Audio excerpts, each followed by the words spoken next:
Begumpet railway over bridge మరమ్మతులకు బల్దియా ప్రణాళికలు సిద్ధం చేసింది.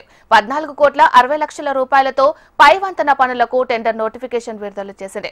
40 ఏళ్ల నాటి బ్రిడ్జ్ కావడంతో వంతెనపై స్లాబ్ బేరింగ్లు పూర్తిగా చెడిపోవడంతో ఈ వంతెనపై తరచూ ప్రమాదాలు జరుగుతున్నాయి. దీంతో వంతెనకు మరమ్మతులు చేయడానికి బల్దియా నిర్ణయం తీసుకుంది. దీనిపై మరింత సమాచారం మా ప్రతినిధి రజిత అందిస్తారు.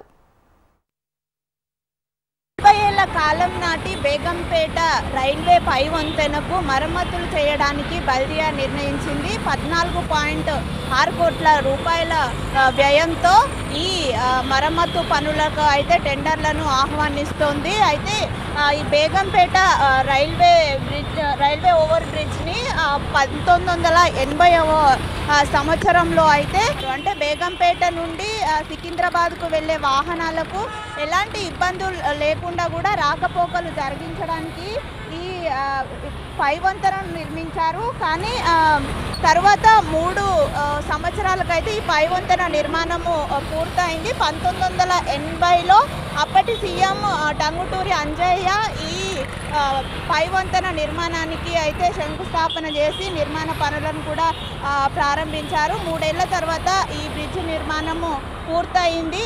ఈ బ్రిడ్జ్ నిర్మాణంతో సికింద్రాబాద్ నుండి బేగంపేట మధ్య రాకపోకలు అయితే సజావుగా సాగాయి. కానీ కొద్ది కాలానికే ఇక్కడ ఈ ప్రాంతంలో వెళ్ళే వాహనాలు రద్దీ ఎక్కువ అవ్వడంతో కూడా ఈ పాత సీఎం క్యాంప్ కార్యాలయం నుండి ఈ రైల్వే బ్రిడ్జ్కి అనుసంధానం చేస్తూ మరొక వంతెనను నిర్మించారు. అయితే ఇప్పటికీ 40 ఏళ్లుగా అయితే ఈ వంతెన ఇప్పుడు అందుబాటులో ఉంది. 40 ఏళ్ల నుండి కూడా ఈ వంతెన పైన వాహనాల రాకపోకలు కొనసాగుతున్న నేపథ్యంలో ఇప్పుడు దాని స్లాబులు అంచులు కూడా పూర్తిగా దెబ్బతిన్నాయి. తరచూ ప్రమాదాలు అయితే ఈ రైల్వే ఓవర్ బ్రిడ్జ్ పైన జరుగుతున్నాయి. వాహనాలు అదుపు తప్పి పడిపోవడము, బేగంపేట నుండి వచ్చే వాహనాలు తరచూ ఇక్కడున్న డివైడర్లను తాకి ప్రమాదాలకు గురవ్వడం వంటివి జరుగుతున్నాయి. ఏదైతే రైల్వే ఓవర్ బ్రిడ్జ్ ఉందో దీని మీద ఉన్నటువంటి బేరింగులు స్లాబులు కూడా పూర్తిగా దెబ్బతినడంతో తరచూ ప్రమాదాలు జరుగుతున్నాయి. ఈ నేపథ్యంలోనే దీనికి మరమ్మతులు చేయడానికైతే బల్దియా నిర్ణయించుకుంది. దీనికోసం టెండర్ల నోటిఫికేషన్ కూడా రిలీజ్ చేసింది. అయితే ఈ రైల్వే ఓవర్ బ్రిడ్జ్ ఏదైతే ఉందో దీని కింద 2 నిరాశ్రయ కేంద్రాలు కూడా ఉన్నాయి.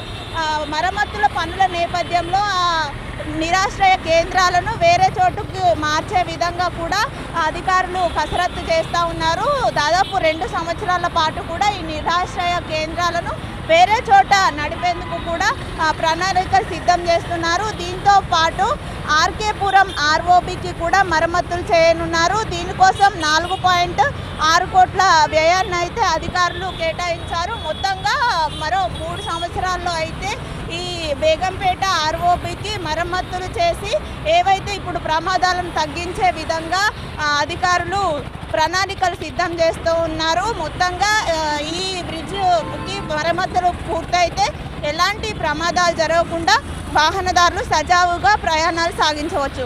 వీడియో జర్నలిస్ట్ శ్రీకాంత్తో రజిత, HMTV హైదరాబాద్.